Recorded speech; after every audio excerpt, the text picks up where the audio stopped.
If you enjoy stories about going undercover, exposing corruption, and bringing justice from the inside, please hit that subscribe button, leave a like, and comment your thoughts below. Your support means everything.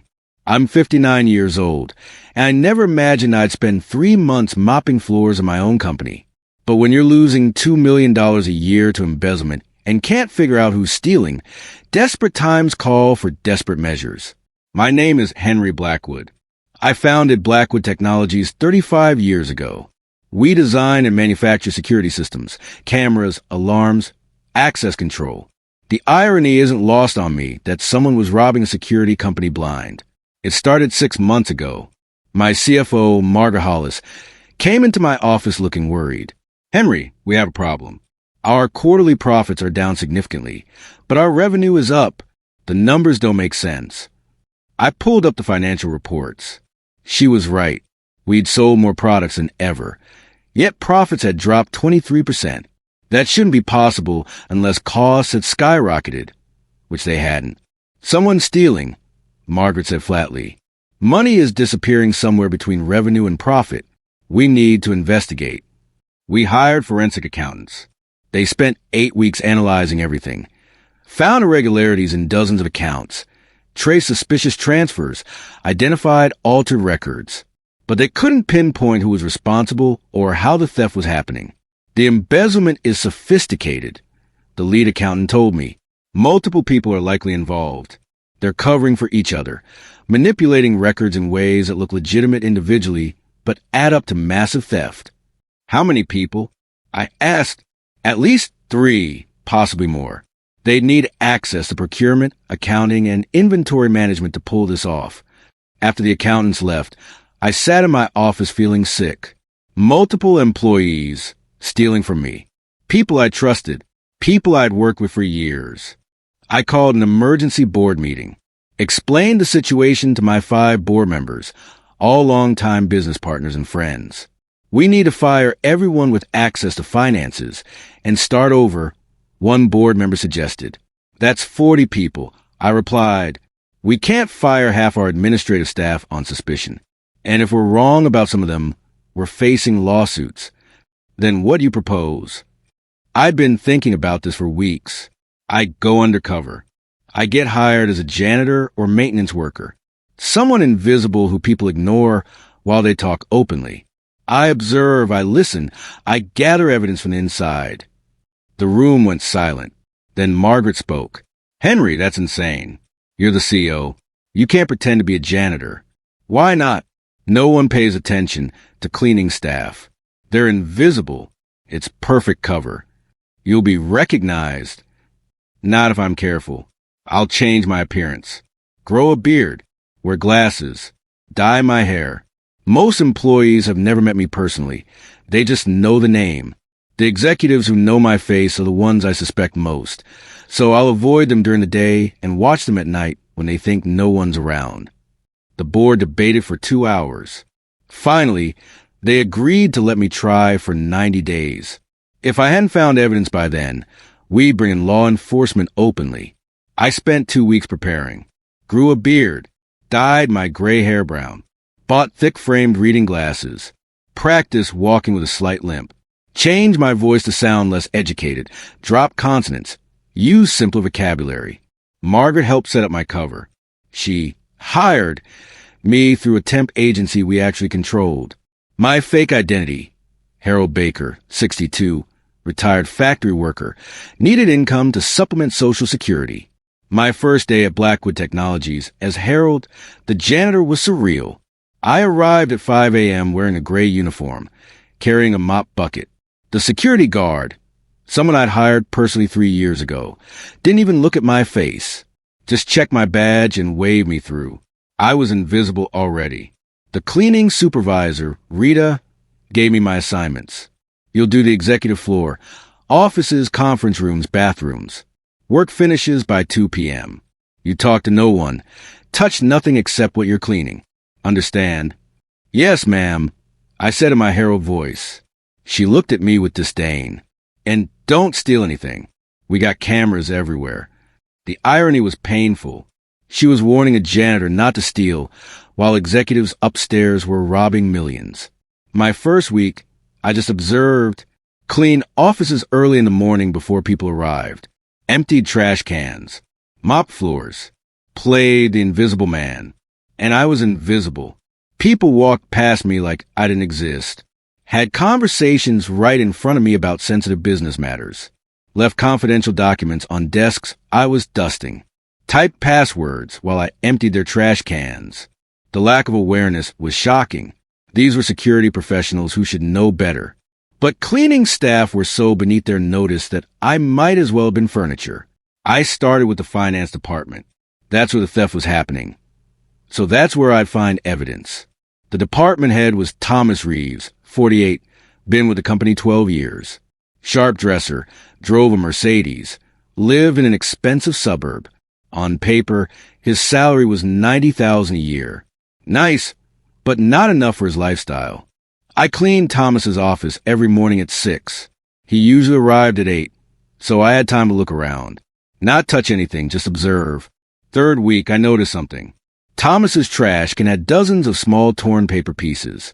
I carefully collected them one morning, reassembled them in the janitor's closet during lunch. They were handwritten notes. Transferred $47,000 to account B7. Logged as vendor payment. Another, inventory adjustment. Missing items actually sold, cash diverted. I photographed the notes with a burner phone Margaret had given me, sent them to a secure email only she could access. That afternoon, Margaret called me on my personal phone when I was away from the building. Henry, those notes are direct evidence. Thomas is definitely involved. I need more, I replied. Notes prove he's part of it, but not who else is involved or how deep this goes. I started watching Thomas more carefully. Followed him during my lunch break, which wasn't suspicious because cleaning staff were expected to leave the building during non-work hours. Thomas met someone every Tuesday and Thursday at a coffee shop 3 blocks away. A woman from accounting. Lauren Pierce, 36, senior accountant, with us 8 years. I couldn't hear their conversation from outside, but their body language told me everything. Intense discussions. Lauren showing Thomas papers. Thomas nodding, making notes. I took photos. Sent them to Margaret. Thomas and Lauren meeting regularly. Discuss how to follow them. Margaret replied, "Be careful. Don't blow your cover." But following them was easier than expected. Because cleaning staff are invisible, remember?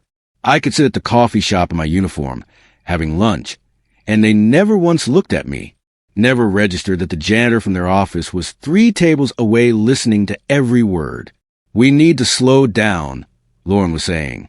"The forensic accountants scared everyone. If we keep diverting this much, they'll notice." "We're fine," Thomas replied. They didn't find anything conclusive. Management's frustrated, but clueless. We just need to be more careful about documentation. What about Harold? My heart stopped. They were talking about me? The new janitor? What about him? He's always around. Cleaning. Listening. He's a janitor, Lauren. He probably can't even spell embezzlement. Stop being paranoid. They both laughed. I smiled, taking a bite of my sandwich. Keep underestimating me. Please. But Lauren's comment worried me. She noticed me. Even if she dismissed me as harmless, someone was paying attention. I needed to be more careful. Back at the office, I started varying my routine. Cleaned different areas at different times. Made myself even more invisible by being unpredictable. I also started checking trash cans throughout the building. If Thomas and Lauren were careless enough to leave evidence in garbage, maybe others were too. 4th week, jackpot. In the procurement department head's office, a man named Douglas Flynn. I found deleted emails printed and thrown away. Not just torn up like Thomas's notes. Actually intact, just crumpled. Douglas had printed emails documenting fake vendor purchases. Orders for equipment that never arrived. Payments to companies that didn't exist. He'd approved thousands of dollars in fraudulent purchases, then crumpled the evidence and tossed it. I photographed everything. Sent it to Margaret. That night, she called me at home. "Henry, We have 3 confirmed participants. Thomas in finance, Lauren in accounting, Douglas in procurement. That's enough to bring in police. Not yet. I want everyone involved. And I want to understand the full scope. How much are they really stealing? Where's the money going? The risk is getting higher. If Lauren's suspicious, I'll be careful. Give me 6 more weeks. Margaret sighed. All right, but Henry, these people are criminals. If they figure out who you are, you could be in danger. I hadn't considered physical danger. I've been so focused on catching thieves that I forgot thieves sometimes get violent when cornered. But I wasn't backing down. These people had been stealing from me for years. Probably they'd gotten comfortable. It was time to make them very uncomfortable. Week 5, I discovered the next piece. During a late-night cleaning shift, yes, I'd volunteer for extra hours to watch who worked late. I saw something interesting. Thomas, Lauren, and Douglas all stayed late the same night. They met in a conference room on the 3rd floor. Probably thought they were being clever meeting away from their usual areas. I cleaned the hallway outside that conference room. Slowly, very slowly, taking my time washing the same window repeatedly while listening to Ray's voices inside. We're up to 2.3 million this year, Douglas was saying. Split 3 ways. That's over 700,000 each. But we need to expand. Bring in someone from IT to help cover our digital tracks. Who? Lauren asked. I'm thinking Barry. Barry Thornton. He's smart, he's broke. His wife's medical bills are crushing him. He'll be motivated. Barry Thornton, head of IT. Been with the company 15 years. I knew his situation. His wife had cancer. Treatments were expensive. And now these vultures wanted to exploit his desperation. If Barry can scrub the digital records, Thomas added, we could increase our take significantly. Maybe 3 million next year. I finished cleaning and left before they emerged. Sat in the janitor's closet, reviewing my notes. For people confirmed now. Stealing 2.3 million annually. Planning to expand their operation. I needed to stop them before they recruited Barry. He was a good man in a desperate situation. I wouldn't let these criminals drag him down with them. I called Margaret. We need to move faster. They're planning to recruit Barry Thornton. If they succeed, the theft operation grows and becomes harder to catch. What do you want to do? I want to record them. Get them on video, discussing their crimes. Clear, undeniable evidence. How? I'll plant a camera in the conference room. Our own equipment. We make security cameras. After all, I'll hide one where they won't notice. Get them on tape discussing the embezzlement. That's risky. If you're caught, I won't be caught. I'm a janitor, remember? I have access to every room. No one questions why cleaning staff are in places. 2 days later, during my normal cleaning routine, I installed a small wireless camera in the conference room, hidden inside an air vent, pointed at the table where Thomas, Lauren, and Douglas usually sat. The camera connected to a secure server only Margaret and I could access. We could watch live or review recordings. It was perfect, and we didn't have to wait long. That very night, they met again. I watched from Margaret's office. She claimed she was working late. Perfectly normal for a CFO during quarter-end closing. The 3 conspirators sat around the table, papers spread out. Thomas started. Okay, financial update. We've successfully diverted another 180,000 this month. It's distributed across 17 fake vendor payments, 3 inventory adjustments, and 2 payroll ghosts. Payroll ghosts? Lauren asked. We talked about avoiding that. It's safe, Douglas assured her. These are contractors who legitimately worked here and left. I just reactivated their accounts, approved payments, and redirected the money. I watched, recording every word. This was exactly what I needed, direct confession of specific crimes. What about Barry? Lauren asked. Did you approach him? Meeting him tomorrow, Douglas replied. I'll feel him out, see if he's interested. If he joins us, we can erase digital footprints, make investigations nearly impossible. Margaret looked at me. We have to stop that meeting. No, let it happen. If Barry says no, which I think he will. We know he's clean. If he says yes, we have one more criminal to catch. And if they pressure him, threaten him, then we intervene immediately. The next day, I made a point to run into Barry. Accidentally bumped into him in the hallway while carrying cleaning supplies. "Oh, sorry, sir," I said in my herald voice. "Didn't see you there." Barry helped me pick up drop supplies. "No problem. Buddy, you're Harold, right? New janitor." "Yes, sir. That's me. Welcome to Blackwood. Good company to work for. Management takes care of people." I looked at him carefully. He seemed sincere. Tired. The strain of his wife's illness showed on his face, but decent. "I hope so, sir. I need this job." "Don't we all?" Barry said with a sad smile. That afternoon, I watched via hidden camera as Douglas approached Barry in the IT department office. "Barry, got a minute?" "Need to discuss a technical matter." They went into Barry's private office. I couldn't see or hear what happened. I hadn't planted cameras in individual offices, only common areas. But 30 minutes later, Barry emerged looking angry. Douglas left looking disappointed. Whatever had been discussed, Barry clearly said no. I confirmed this later when I cleaned Barry's office. His trash can had a crumpled note. "No, report this to HR, ethics violation." Barry was clean. He'd refused to participate and was considering reporting Douglas. I needed to protect him while still gathering evidence on the others. I typed an anonymous email to Barry. "Douglas Flynn is embezzling. You did the right thing refusing. Document everything he said. But don't report yet. Larger investigation underway. You'll be contacted soon. Keep yourself safe." Sent it from an untraceable account Margaret had set up. Hoped Barry would trust it enough to wait. He did. The next day, I saw Barry acting normally. He didn't report Douglas, but he avoided him completely. Smart man. Week 7, the embezzlers made a mistake. They got greedy and sloppy. Thomas approved a fake vendor payment of $250,000. Biggest single diversion yet. He documented it as a bulk equipment purchase from a company called Secure Tech Solutions. But Secure Tech Solutions didn't exist. It was a shell company. And Thomas had made an error. He'd used his personal address as the company's business address on the vendor form. I found the paperwork in his trash. Photographed it. Sent it to Margaret. "That's it," she said when she called me. "That's the smoking gun. Fake vendor, fake purchase.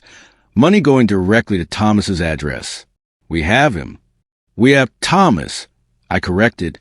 "But I want everyone involved. Lauren and Douglas are equally guilty. And I want to know if there are others we haven't identified." "How much longer, Henry?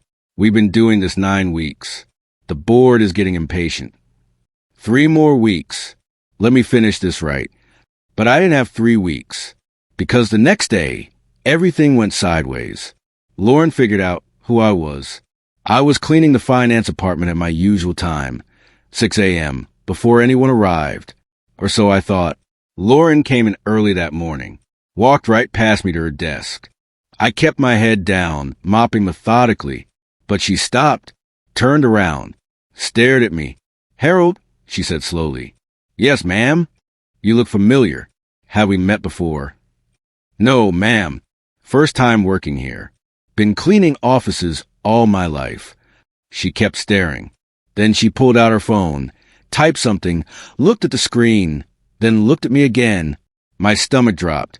She was looking at photos. Probably of me, the real me, CEO Henry Blackwood.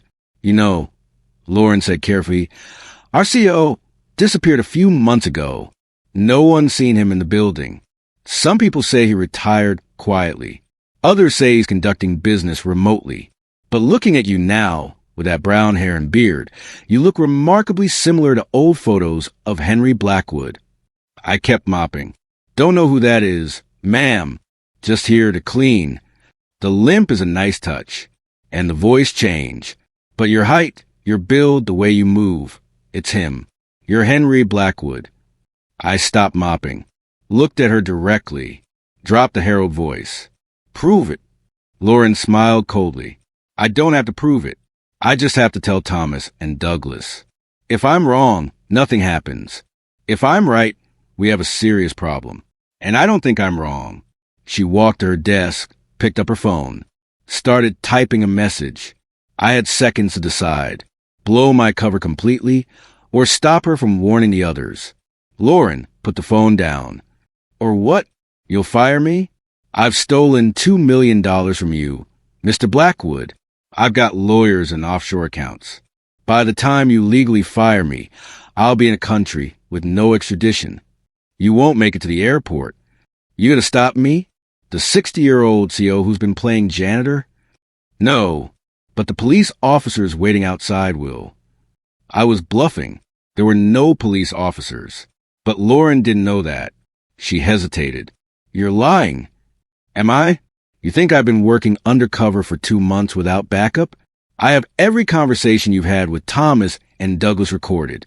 Every fake invoice. Every diverted payment. Every crime documented. Police have been watching you for weeks. They're just waiting for me to give the signal. More bluffing. But it was working. Lauren's confidence wavered. I want a deal, she said. Immunity in exchange for testimony against Thomas and Douglas. No deals. You're equally guilty. Then I'll run. Go ahead. You'll be arrested before you reach your car. We stared at each other. A standoff. Then Lauren made her choice. She bolted for the door. I grabbed my burner phone. Called Margaret. Lauren knows. She's running. Call actual police now. Tell them suspect fleeing, armed with evidence of embezzlement. Flight risk. Margaret didn't hesitate. Within 2 minutes, police were called. Within 5 minutes, they'd blocked the building exits. Within 10 minutes, they'd arrested Lauren in the parking garage trying to drive away. My cover was blown, but we had our criminal. Thomas and Douglas arrived at work to find police in the building. They tried to act normal, but once they saw Lauren in handcuffs, they knew it was over. Thomas ran, got to the stairwell before security stopped him. Douglas locked himself in his office. Took police 20 minutes to get him out. By noon, all three were arrested, charged with embezzlement, fraud, conspiracy, and attempted flight. I stood in the lobby, still in my janitor uniform, watching police lead them away. Employees stared at me, confused about why cleaning staff was involved in executive arrests. Then I pulled off the fake beard, removed the glasses, used a wet cloth to wipe out some of the brown hair dye. I'm Henry Blackwood, I announced to the confused crowd, and I just caught the people who've been stealing millions from this company. The reaction was shock, then whispers, then someone started clapping. Others joined. Soon the entire lobby was applauding. I didn't feel victorious, though, just tired, and angry that it had come to this, that people I'd trusted had forced me to disguise myself in my own company. Police wanted statements. I spent 6 hours at the station explaining everything, provided recordings from the hidden camera, provided photographs of documents, provided a timeline of thefts. Mr. Blackwood, you conducted an impressive undercover operation, the lead detective said, but you took significant risks. These people could have become violent if they discovered you. I had to know the truth. I had to catch them in the act with undeniable proof. You got that? These three are looking at 10 to 15 years each. Good. They stole from every employee who works at Blackwood. Every stolen dollar was money that could have gone to raises, benefits, improvements. They hurt everyone. The trial happened 4 months later. Thomas, Lauren, and Douglas all tried different defenses. Thomas claimed he'd been coerced by the others. Lauren claimed she'd just been following orders. Douglas claimed the accounting errors were mistakes, not intentional theft. None of it worked. I testified in my CEO suit, looking nothing like Harold the janitor, played the recordings of them discussing their crimes, showed the fake invoices, demonstrated the paper trail of stolen money. The defendants thought they were clever. The prosecutor said in closing arguments, they thought they'd get away with stealing millions. But they underestimated Henry Blackwood's determination to protect his company.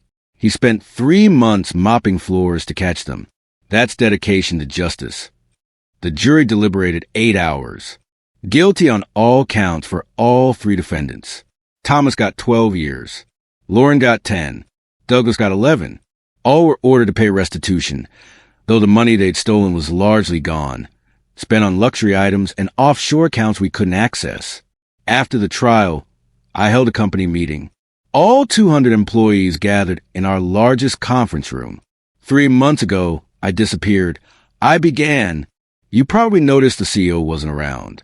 Some of you may have thought I'd retired or was sick. The truth is, I was here the whole time. Working as Harold Baker, the janitor, I showed photos of myself in disguise. People gasped, laughed, whispered. I did this because 3 executives were stealing from us, stealing millions, and I needed to catch them with undeniable evidence. So I became invisible. I mopped floors and emptied trash cans and listened to conversations, and I caught them. The people who stole from us are now in prison. The money they took is being recovered where possible. But more importantly, I learned something during those 3 months. I learned how employees really talk when they think no one important is listening. I learned what you really think about this company. The room went silent, nervous. And here's what I learned. Most of you care deeply about Blackwood Technologies. You're proud of what we build. You want the company to succeed. You treat each other with respect. The criminals were a tiny minority. The rest of you are the reason this company exists. From now on, things change. First, better financial oversight. Multiple approvals required for large purchases. Regular audits by external firms. Clear whistleblower protections for anyone who suspects fraud. Second, better appreciation for every employee, including cleaning staff, security, and maintenance. I spent 3 months being invisible. No one should feel invisible in their workplace. Third, profit sharing. Starting next quarter, 10% of company profits will be distributed to employees based on tenure and performance. You helped build this company. You should benefit from its success. The announcement was met with stunned silence, then applause. I just announced a profit-sharing plan worth millions to employees who've been ignored by the thieves. The people who stole from us thought they were smarter than everyone else. I continued. They thought they deserved more than they'd earned. They were wrong. Success comes from hard work, integrity, and respecting everyone around you, including the people who clean your offices. After the meeting, employees approached me. Some wanted to shake my hand. Others wanted to share their experiences working alongside me without knowing who I was. Rita, the cleaning supervisor who trained me, was mortified. Mr. Blackwood, I'm so sorry. I had no idea. I was so rude to you.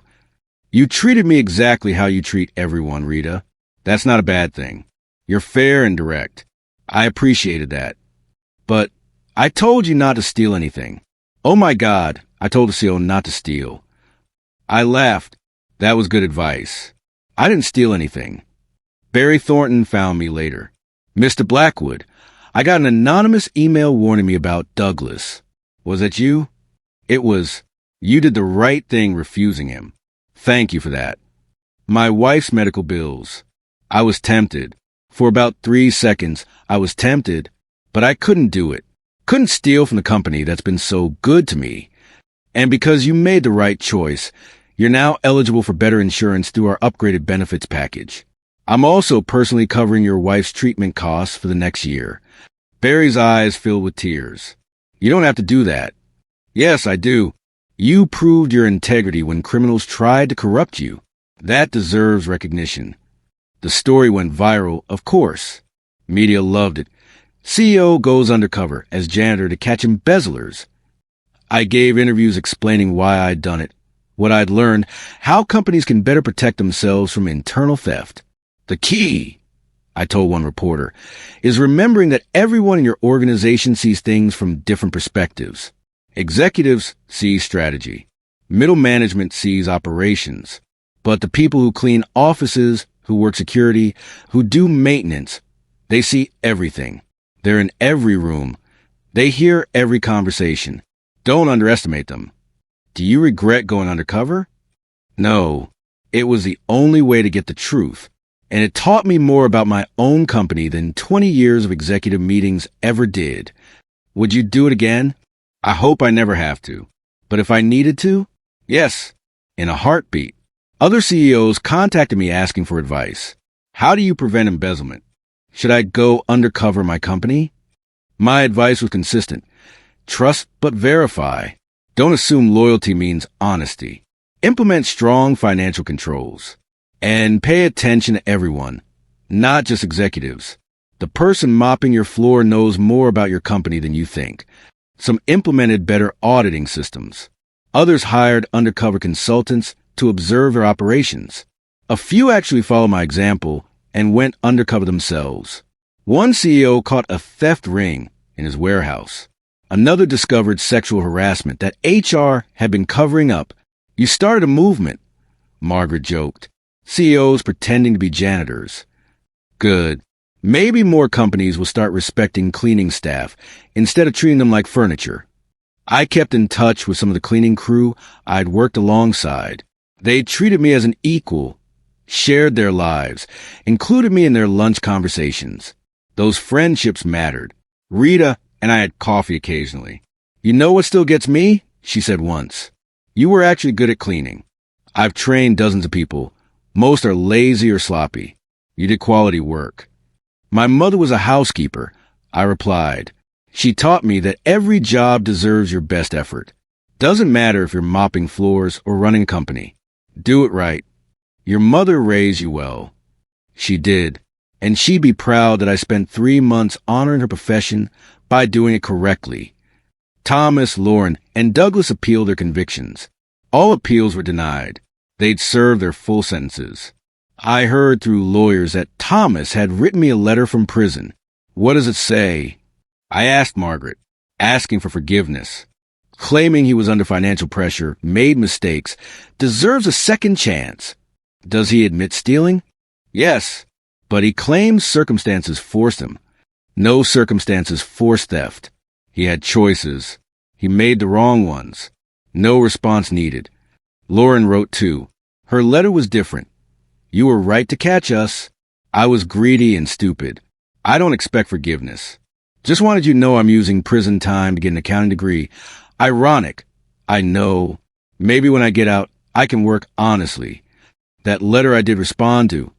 Lauren, I'm glad you're taking responsibility. Learn from this. When you're released, you'll have a second chance. Don't waste it. Douglas never wrote. I heard he was angry, bitter, blamed me for his imprisonment. Some people never accept responsibility for their actions. A year after the arrest, Blackwood Technologies had its most profitable year ever. The embezzlement had stopped, obviously. But more than that, employee morale had skyrocketed. People worked harder, knowing they'd share in profits. Quality improved. Innovation increased. You turned a disaster into an opportunity, Margaret observed during a board meeting. The disaster was already here. I just exposed it. The opportunity was created by treating employees like partners instead of resources. The profit-sharing program distributed $2 million that year. Employees who'd been making $50,000 suddenly got $5,000 bonuses. Those who'd been with the company decades got even more. This is life-changing money for people living paycheck to paycheck. One employee told me, my daughter can go to college now. I couldn't have afforded that before. That's what Thomas, Lauren, and Douglas had stolen. Not just money, opportunities. Every dollar they took was a dollar that could have helped someone's daughter go to college or helped someone's wife get medical treatment. They'd stolen futures. And for that, they deserved every year their sentences. I started speaking at business conferences about internal theft prevention. The statistics are sobering.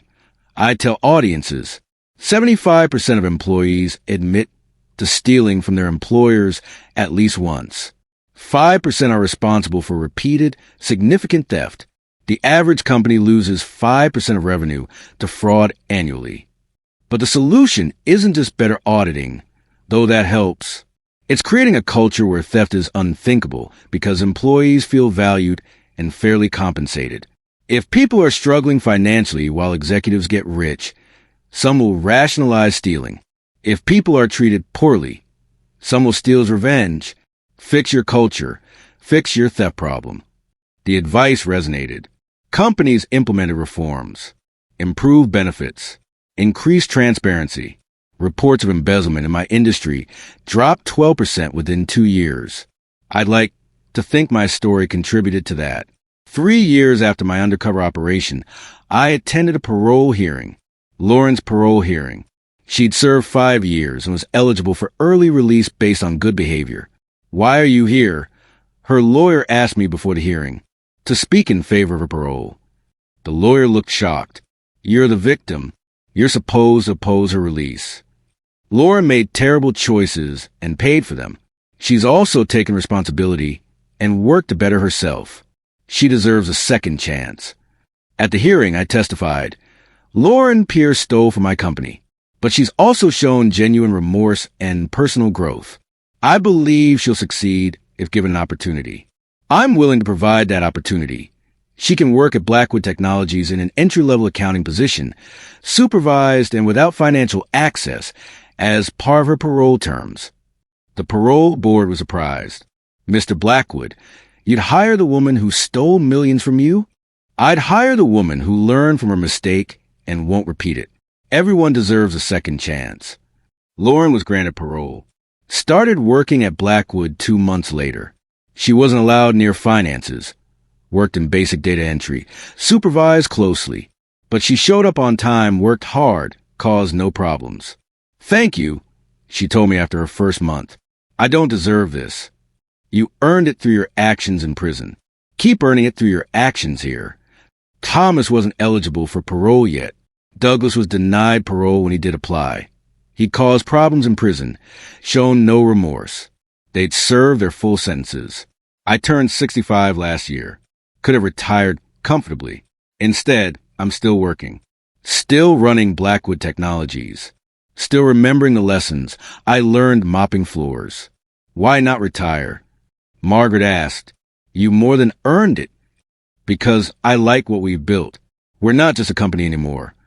We're a model for how businesses should treat employees. I want to keep building that. We started a program training disadvantaged young people in security technology. Free training, guaranteed interviews, mentorship. 40% of our new hires now come through that program. You're using company resources for social programs. One board member complained. That hurts profits. It improves our workforce and our reputation. That helps profits long term. Besides, we're not a publicly traded company. I don't answer to shareholders demanding quarterly growth. I answer to employees and to my own conscience. The board member resigned. Good riddance. I replaced him with Rita, the cleaning supervisor. She'd been with the company 28 years, understood operations from ground level, had practical wisdom that most executives lack. "You're putting a cleaning supervisor on the board?" Another member questioned. "I'm putting someone who knows how this company actually works on the board." Rita sees things you miss. She knows what employees really think. That's valuable.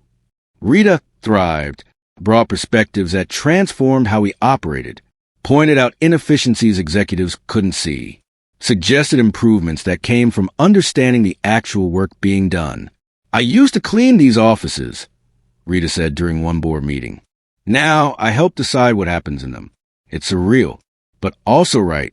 More companies should remember that the people doing ground-level work know things the people in corner offices don't.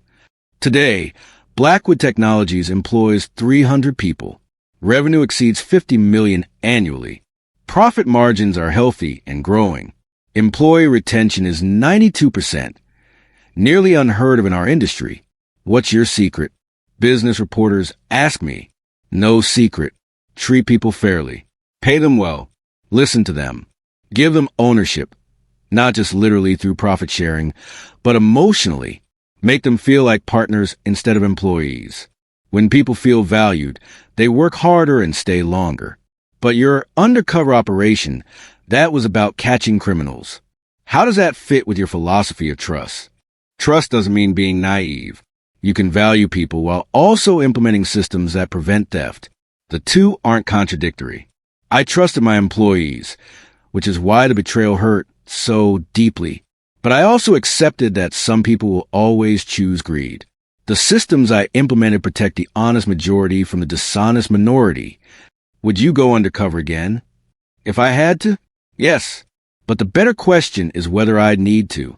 With proper financial controls, whistleblower protections, and a culture that values integrity, theft becomes much harder.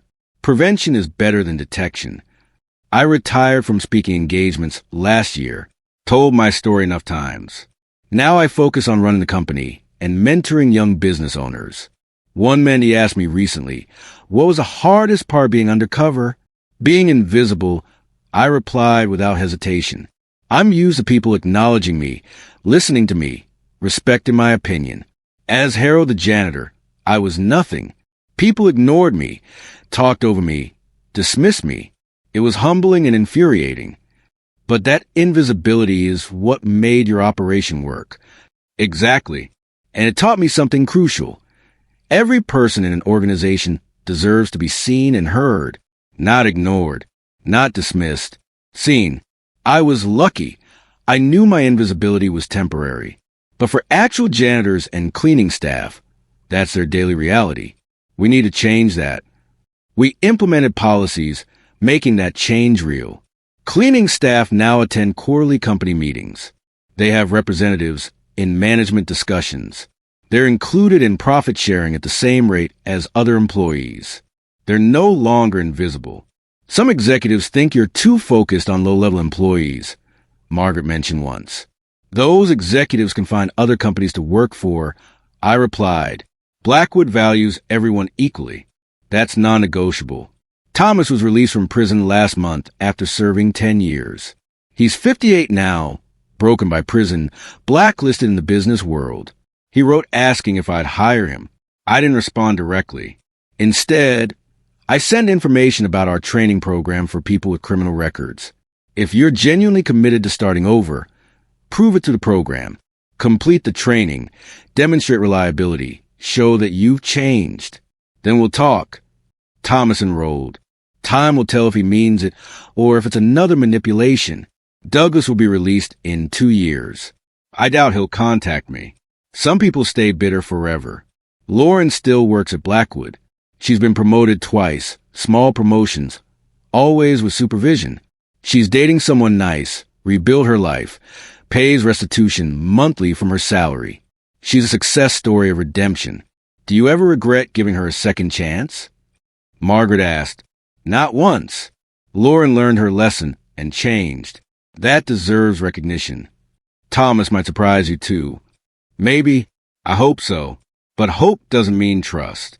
He'll have to earn that over years, not months. Last week, I did something I've been planning for a while. I worked a cleaning shift again. Not undercover this time. Everyone knew who I was. But I wanted to remember what it felt like. To be the person emptying trash cans and mopping floors while others worked at desks. Rita supervised me, laughing. This is the weirdest thing I've ever done. Supervising the CEO while he cleans his own building. How's my technique? I asked, mopping the executive floor. Rusty but adequate. You remember the basics. Your training stuck. We worked together for 4 hours. Cleaned every floor, every bathroom, every conference room. Employees stared, confused and amused. But I didn't care. Why did you really do this? Rita asked afterward over coffee. To remember. To stay humble. To make sure I never forget what I learned during those 3 months. The moment I start thinking I'm above mopping floors is the moment I've failed as a leader. You're a strange man, Henry Blackwood. I know, but I'm a better leader for being strange. Tonight, I'm sitting in my office, the same office I used to clean at 6 a.m. as Harold Baker. I've been reflecting on the 5 years since my undercover operation, what I learned, what changed, what stayed the same. The biggest lesson? Everyone has a story. Everyone has value. The woman mopping your floor might be supporting 3 kids alone. The security guard might be a veteran with PTSD. The maintenance worker might be an immigrant learning English while working 2 jobs. When I was undercover, I met all these people, heard their stories, learned their struggles. They weren't invisible to each other, only to the executives who saw them as functions rather than people. I never want to forget that. Never want to go back to seeing people as categories, employee, janitor, manager, instead of as individuals. Thomas, Lauren, and Douglas forgot that. They saw people as obstacles or tools. They saw money as something to take rather than earn. They saw their positions as opportunities to exploit rather than to serve. They paid for those choices, deservedly. But I also learned something about myself. I learned that desperation drives creativity. When faced with losing everything, I found a solution no one expected. I disguised myself, became someone else, gathered evidence from the inside. Some call it genius. Some call it crazy. I call it necessary. Looking back, Caroline asked me recently, yes, I'm still married to Caroline from my previous story, Continuity Matters. Would you change anything about how you handled it? I'd have brought Rita into my confidence earlier. She could have helped more if she'd known. But otherwise, no, I did what needed to be done. You risked your life going undercover. I risked my company by not doing it. The embezzlement was accelerating. If I'd waited another year, the theft might have bankrupted us. 3 months of discomfort saved 300 jobs. Tomorrow, I'm meeting with a documentary crew. They want to film a piece about my undercover operation for a series on corporate crime. What message do you want to convey? The producer asked during pre-interview. That integrity matters. That every person deserves dignity. That leaders should be willing to do whatever work they ask others to do. And that sometimes the best way to solve a problem is from the inside at ground level, seeing what's really happening instead of what reports say is happening. I disguised myself as a cleaner in my company to catch the people embezzling from me. What I found was more than just criminals. I found the truth about my own organization, about who cared and who didn't, about who had integrity and who didn't, about which systems worked and which failed. I found that most employees are good people doing their best, that a few bad actors can cause massive damage. That prevention requires vigilance and good systems. That redemption is possible for those willing to change. Most importantly, I found humility. 3 months of being invisible taught me to see others who are invisible, to recognize value in places I'd overlooked, to understand that a clean office doesn't happen by magic. It happens because someone cares enough to make it happen. Thomas, Lauren, and Douglas thought they were clever, thought they'd stolen millions without consequence. They forgot that someone was always watching, even if that someone was disguised as a janitor. They lost everything, their freedom, their careers, their reputations, all because they chose greed over integrity. Meanwhile, Blackwood Technologies thrives, not despite the embezzlement crisis, but because of what we learned from it. We're stronger, more transparent, more ethical. And I'm a better leader, not because I caught criminals, but because I spent 3 months walking in shoes I'd never worn before, learning lessons I'd never learned from an executive chair. I was a CEO who became a janitor, and in doing so, I learned that the view from the floor is clearer than the view from the top.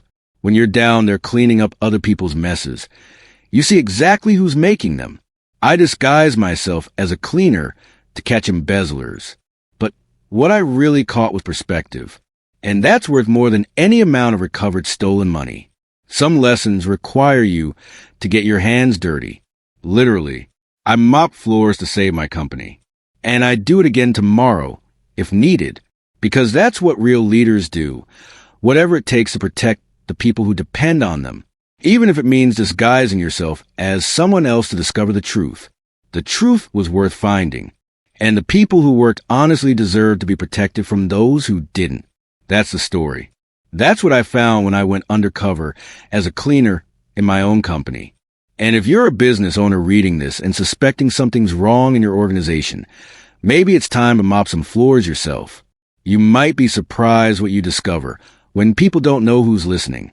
If this story resonated with you, please hit subscribe, leave a like, and share your thoughts in the comments. Have you ever worked undercover to solve a problem? Would you go undercover in your own workplace? What do you think about CEOs disguising themselves as regular employees? I'd love to hear your perspectives and experiences. Remember, the truth is often found in places leaders rarely look, spoken by people leaders rarely hear. Sometimes you have to become invisible to see clearly. Thanks for reading, and never underestimate the person mopping your floor. They might be your CEO, or they might know secrets that could change everything.